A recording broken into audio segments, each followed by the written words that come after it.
Good morning, good afternoon, good evening, whatever the case may be. This video we are going to continue factoring. This is P5 day number 2. Day 2. And here I got a little warm up. These might help with some of the stuff we're going to see today in this lesson. It just says factor. And if we look at this first one here, no coefficients, or they're all implied ones, but we got x to the 7th, the 4th, and the 3rd power. Of course, we can factor out the lowest of those powers. So we can pull out an x cubed. And then what's going to be left of this x to the 7th? Well, 7 minus 3 is 4. Plus 4 minus 3 is 1, so that'll just be x to the 1st. And be careful here. We've factored this term out in its entirety, so we need a placeholder 1. We'll put a minus 1 in there. We can check our work by distributing real quick. If we multiply these together, we add the exponents and get 7th power. Multiply here, add the exponents, get our 4th. If we distribute here, x to the 3rd times negative 1 is that negative x to the 3rd. Okay, and just remember in the last lesson, a perfect square trinomial. So I'm telling you this is for sure a perfect square trinomial. So we know it's going to be a binomial quantity squared. And if I square root the 16, I get a 4. The square root of x squared is x. Bring down the middle sign, minus. Square root of 9 is 3. And y squared roots down to a y. So 4x minus 3y, that quantity squared, would be our factorization. Okay, into the newer stuff. Let's see, over here in the objectives, we did 1, 2, 3, and 4 yesterday, or in the previous video. We did perfect square trinomials. Now sum and difference of cubes. We've done difference of squares. Difference of squares, the key there being difference, that's only one perfect square minus some other perfect square. We can factor that down, remember, into a sum and a difference of those terms.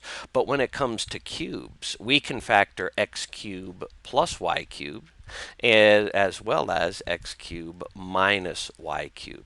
So when we're doing squares, we can only factor the difference of squares. But when it comes to cubes, we're going to be able to do the sum or difference of two cubes. We'll also look at just a general strategy for factoring polynomials. And then we'll look at some more higher level stuff with fractional and negative exponents. We're going to spend an extra day on this. That'll be day 3 of this lesson. We'll just do some extra of this more tricky stuff. It really pays big dividends in calculus. So let's start the show. Sum or difference of cubes. Here's what you'll see in the textbook. A cubed plus b cubed becomes a plus b, that binomial, times the trinomial, a squared minus ab plus b squared. And if it is a difference of two cubes, if that's a minus in there, it breaks down into a minus b, that quantity, times the quantity a squared plus ab plus b squared. It looks confusing with all the a's and the b's, but the beauty of it is there's a pattern to it. And it doesn't matter if it's a sum or a difference. We can always just follow this pattern. Let's look at the sum one here. I'm going to use x's and y's. Like if we have x cubed plus y cubed, I'll come right down below it. This will always factor into a binomial times a trinomial. So this x cubed, I'm just going to ignore the cubed and just bring down the x. I'm going to do the same thing with the y. And whatever this sign is, I bring it down into the binomial. Now I use the binomial to create the trinomial. Bring over this first thing here, but square it. So now it's an x squared. This sign is going to flip-flop. So over here, that plus, we're going to switch to a minus. The middle term after the minus is this times this, so that'll just be x times y. And the last sign here is always positive, always positive. And then we just bring over the y and also square it, y squared. If you think you might be able to factor this farther, it is never, ever, ever going to work. And the pattern we see here in this sum of cubes also applies to the difference. So let me go to blue ink here. If I make that x cubed minus y cubed. I'm still going to come down here and bring down into a binomial, bring down the x, bring down the minus, bring down the y. And then the trinomial, I'm going to square the first thing. That'll be an x squared. This sign switches. Now it switches from a minus to a plus. The middle term is still these two things multiplied together, x times y. The last sign is still always positive, and then we bring over the y and we square it, y squared. So if we look above and below here, the only difference is that sign change, because here it was a sum of cubes, here it was a difference of cubes. The binomial always has that same sign in it, and then it switches the first sign over here in the trinomial. So there's the theory behind it. Let's try some applications and throw some numbers in there. It's a little different with numbers, and I do it this way to be a little extra cautious. Here, letter A, we have x to the third plus 8. I'm going to first rewrite it like this. We want to make sure we've got something cubed plus something else cubed. Well, what do we cube to get x cubed? Well, that would just be an x in there. What do you cube to get an 8? Well, that's 2. So here now we see it's x to the third plus 2 to the third. So when I drop down here to make my binomial, I bring down the x and the plus and the 2. Now here I'm going to make my trinomial. Bring over the x and square it. This sign is going to switch from a plus to a minus. Here we multiply these two things together. 2 times x is 2x. Last sign is always positive. Bring this over and square it. 2 squared is 4. So there's our factorization of the sum of those two cubes. Again, the trinomial will never be able to factor farther. Letter B is a difference of cubes. Now here they got a 64x to the third minus 125. Let's make sure this is a cube minus a cube and get it in that format. Well, what do you cube to get 64? Well, that'll be a 4. And we'll have an x. So 4x quantity to the third. We'd cube the 4 to get the 64 and cube the x. And the 125, the cube root of that is just 5. So to drop down and make the binomial, we're going to have a 4x minus 5.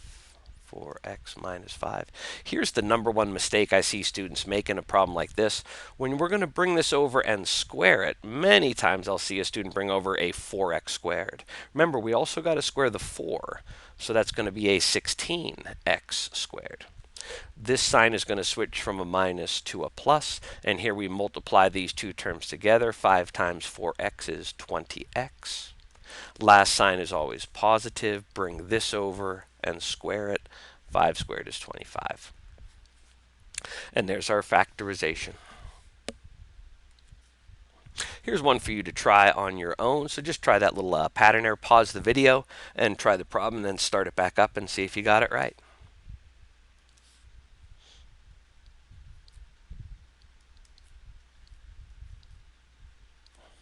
So what do we cube to get x to the third? X. What do you cube to get 64? 4. So the binomial will be the x and the plus and the 4. And the trinomial, x squared, minus, that sign switches, 4x plus 16. Now, just some steps, a strategy to factor a polynomial. The first thing, look for a common factor, either a number or a variable. Factor it out. Next, determine the number of terms in the polynomial. Try to factor as follows. If it's only 2 terms, can it be factored by one of our special, the difference of 2 squares, the sum of cubes, or the difference of cubes? If you got 3 terms, it might be a perfect square trinomial, so we could try that pattern. If the trinomial is not a perfect square trinomial, just a little trial and error, or the good old ACB method. If there are 4 or more items, try to factor by groups. And finally, check to see if any factors with more than one term in the factored polynomial can be factored further. Remember, when you think you're done, you might not be. You might have one more part you can factor a little bit farther. So let's try this out here on example 11. Factor 2x cubed plus 8x squared plus 8x. The first thing I notice, all the coefficients are even, so we can factor out a 2. And every term also has a variable x, at least x to the first, so we can factor out an x to the first. What's that going to leave us inside? X squared plus 4x plus 4. Is that right? Let me distribute and check. So that would be the 2x cubed, 8x squared, plus 8x. Yep, that works. And can we factor this any farther? X plus 2. X plus 2. Does that work? Our first times first is x squared. Last times last is the 4 at the end. And then the outers are a 2x and the inners are a 2x. So there's our 4x. So there we go. That answer is technically correct. We can make it look a little prettier. Because we have the x plus 2 as a repeated factor, we could write it as x plus 2 quantity squared. Math shouldn't just be right, it should also be pretty. That's a little bit better looking answer than that one is. Ooh, now this is a neat one. Factor x squared minus 25a squared plus 8x plus 16. It's weird to see, they're throwing an a squared in there also with the x's. So the first thing I'm going to do, I want all my x's in a row in descending order. So I'm going to write x squared plus 8x plus 16. And I'm going to switch ink just to put the minus 25a squared over here. And let's see if we can sort of do a grouping on this. If I look at just this part, factors of 16 that add up to 8, that would be plus 4 and plus 4. So I could write this as x plus 4 times itself, or as x plus 4 quantity squared. Now, if I bring along the minus 25a squared, and then in this step, if I write that as minus something squared, what would be the equivalent of 25a squared as a quantity squared? 5a. Aha! Now, if we look at the big picture, we have a perfect square minus a perfect square. So this we can do as the difference of two squares. Remember, when we do a difference of two squares, these are our two terms. X plus 4 is the first term. 5a is the second term. So in our first, we're going to have a sum and difference of those terms. So here we're going to have the x plus 4 and the 5a with a plus in between them. And then we'll also have a term with the x plus 4 and the 5a with a minus in between them. So it's kind of weird. You might not have seen something like that in a math class before with the x's and the a's. The final answer is kind of weird looking the first time you see it, but it is very correct. Now here, 13, I think this is our last example. Yes, there'll be some practice after that and then homework. Here, factoring involving fractional and negative exponents. Again, this really is a big simplification strategy. It pays big dividends in calculus if you take that next year or in college. So it says here, factor and simplify. And when we look at it now, we've got an x and an x plus 1 quantity to a negative 3/4 power. And then we have the same quantity x plus 1, but it has a different fractional exponent.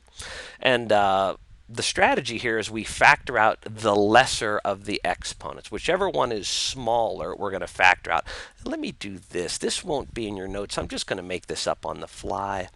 Like if I have x to the 7th plus x cubed minus x to the negative 2. Let's do a real quick example with just whole number exponents before I throw the fractions at you. Here, when we factor out to simplify, we're going to factor out the least of the exponents. So we want to go down the line and find the smallest exponent. Of course, here it's going to be this negative number. So we're going to factor out an x to the negative 2. Now, for some people, the hard part is figuring out what's left in here. One way you can think about it is sort of fill in the blank. If I was going to distribute this to a term here, I would add the exponents. So I know the base is going to be x, and I could ask myself, negative 2 plus what is going to take me to 7? Negative 2 plus what is 7? Well, that's going to be a 9. Or an alternate way to think about it is subtraction. 7 minus a negative 2. 7 minus negative 2 is 9. Plus, we're going to have an x here to some other exponent. So negative 2 plus what would take us to positive 3? Well, that'd be a 5. Or 3 minus negative 2, minus the negative would turn it positive, take us back to 5. And here's why this is a great simplification technique. We have factored this out in its entirety, so now that just becomes a minus 1. And if we really wanted to, if it might simplify the problem more, remember negative exponents, we can just put those underneath in this case. If this is an x to the negative 2 in the numerator, I could put it underneath and make that x to the positive 2. And then we could see how we get back to the original. If we're dividing here, we could divide x to the ninth divided by x squared, subtract the exponents, we're back to 7. Divide here in the middle, subtract the exponents, we're back to 3. Negative 1 over x squared, we can just move that x squared up and make the exponent go negative. So again, when we're thinking about this, you can sort of do it fill in the blank. This exponent plus this one should take us back to here, or subtract. This exponent minus this one will get us back to the original. So here we go. And I'm just going to, so it's easier to see, I'm going to put a set of red brackets around here. I have in the brackets two terms separated by a plus sign.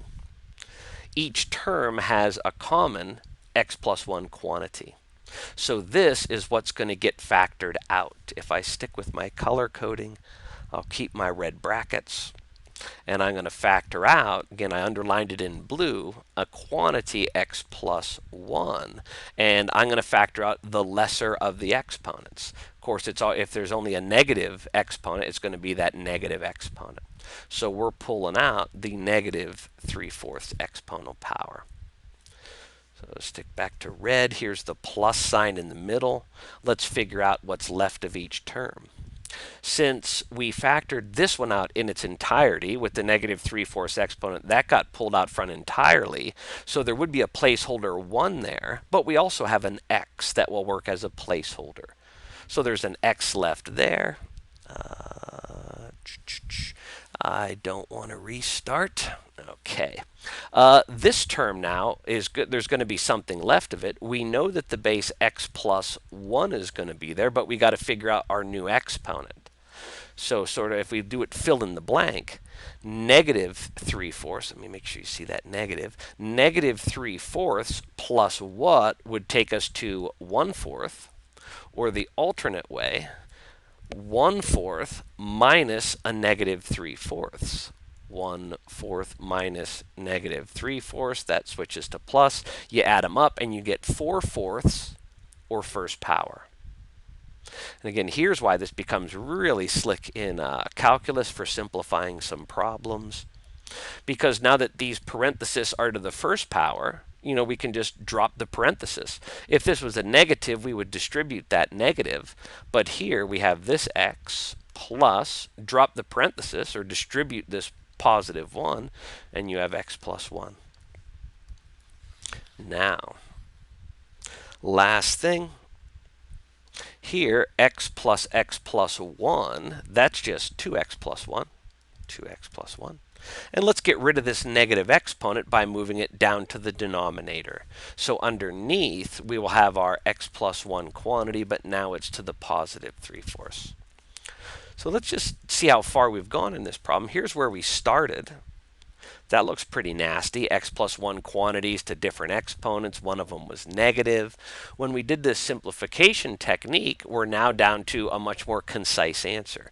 We just have a quick fraction. The fractional exponent, there's only one base to that exponent. It's to the positive 3/4. Okay. Here's some to practice. Team huddle. These few here. Factor completely or state that it's prime. Some things are not factorable. It is possible you might run into something that's prime. Here, factor out the lesser of those powers. They're both positive, so that one's not too bad. Here's another one, just some more practice. Team mastery. Factor completely or state that it is prime. So pause the video, give those a try to see if you got the ideas, and then start it back up and see if you got them right.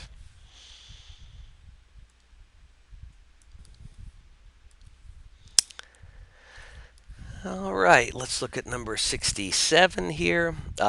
Coefficients are all even. They're also divisible by 4, so we can factor a 4 out of number 67, and that's going to leave us with what? X squared minus x minus 6. What are the factors of negative 6 that add up to negative 1? Well, that'll be a minus 3 and a plus 2.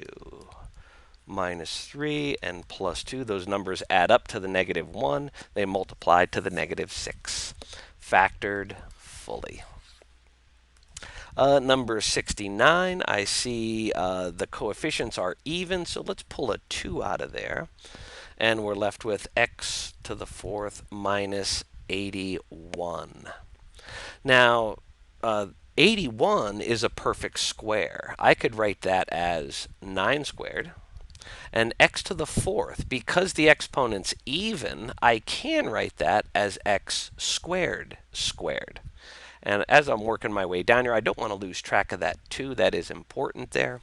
So what we have is a perfect square minus another perfect square.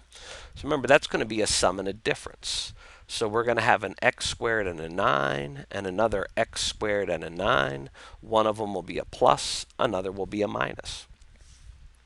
Now, if you stop right there, you're ending a little too soon because we still have a little more factoring to go. When we factored that difference of squares, we found another here difference of squares, x squared and a minus 9. Remember, the sum we can't do anything with. So this 2 is going to stay. The x squared plus 9 is going to stay. But this will factor down to an x plus 3 times an x minus 3. And now it's fully factored. 71. Let's see here, 4 terms. Good strategy, we're going to go by groups. And we want to be careful here. We do have a negative in front of that second grouping. So the first 2 here, we can pull out an x squared, and that will leave an x plus 2. Now here we're going to factor out a negative and a 9, and when we factor out the negative, that's going to change this negative to a positive. So that also becomes, ooh, look at that, another x plus 2.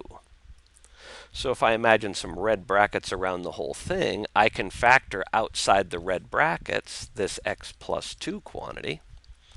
And what does that leave us in the brackets? This x squared and the minus 9. Aha! If you think we're done, we're not. I'm just going to work my way back up this way. So we have still this x plus 2 quantity, but now what's in the brackets here is the difference of squares. So we're going to have an x and a 3, an x and a 3, one's a plus, one's a minus, a sum and a difference. And now it's fully factored. 94. Factor out the least power. So an easy one here. Each base is x, so we are going to factor out an x. And the smaller of the exponents, they're both positive, so the smaller one is the 1/4. So let's do this part here. We're going to have minus. Since we factored out that in its entirety, there's going to be a 1 there as a placeholder. And here, the exponent's different, so we're still going to have base x. We can do it this way. What is 3/4 minus 1/4? Or 1/4 plus something takes us to 3/4. Well, that would be 2/4 or 1/2. 1/2. So there we have x to the 4th times the root of x minus 1. And I think that was it for that slide, 94. Yeah, a couple more here, and we're done. Factor completely or state that it is prime. See, looking at the first one, only 2 terms, minus in between them. These are both divisible by 5, so we're going to factor out a 5. And each term has at least an x, so we can factor out an x. So we factored out the 5 and one of these x's. That leaves us with an x squared. And we factored a 5 out of 45, so that will be a 9. And we factored out the x, so it's out there. Aha, x squared minus 9. Looks like we can factor that a little farther. Difference of squares will factor to a sum and a difference of those terms. All right, one more to go. Not every term has a variable, so we can't factor out an x, but all of these are divisible by 6. So let's pull out a 6. That'll leave us x squared minus 3x minus 10. So I need factors of negative 10 that add up to negative 3. Well, the factors of 10 are 1 times 10 or 2 times 5. 2 and 5 work. They'll get us to negative 3 if we make the 5 negative and leave the 2 positive. They'll multiply to the negative 10, add to the negative 3. Don't forget to bring the 6 along for the ride. So 6 times quantity x plus 2 times quantity x minus 5 is our factorization. And that ends this lesson. The homework again is a worksheet. This is something that's not done well enough in the textbooks that we have, so give the homework a shot. I will be making a day 3 video, which is just a little bit more of the advanced stuff, again, to get us ready for that stuff in calculus.